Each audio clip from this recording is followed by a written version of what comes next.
Good morning guys. Meron akong hawak na 5 piso guys. Ito oh. Hindi ko alam kung mabibili pa ba ito o pwede pang tanggapin. Binayad lang kasi sa akin to guys. Ayan oh, 5 piso. 5 piso yan oh. Oh, ibang 5 piso to. Leyte Golf Landing 1944 to 2014. Ayan. Oh. Leyte Golf Landing 1944 to 2014. Ayan. Tapos sa harap, ayan, meron siyang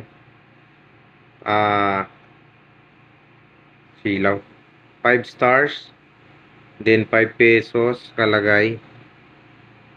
Ayan, may mga maliliit na sulat. Ayan.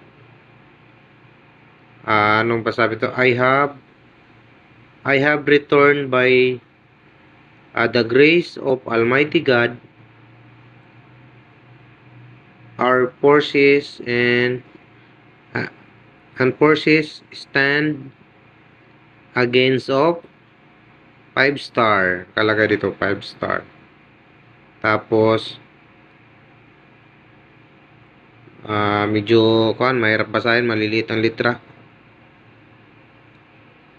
Ayan, wala nakalagay na Republic of the Philippines, pero ito lang nakalagay, Leyte Golf Landing 70, ano ba to? Nakalagay 78 ano ba to? Century. Maliliit guys yung maliliit yung sulat.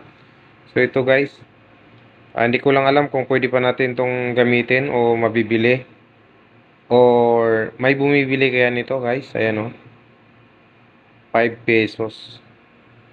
Ayan, yan siya guys, 5 pesos.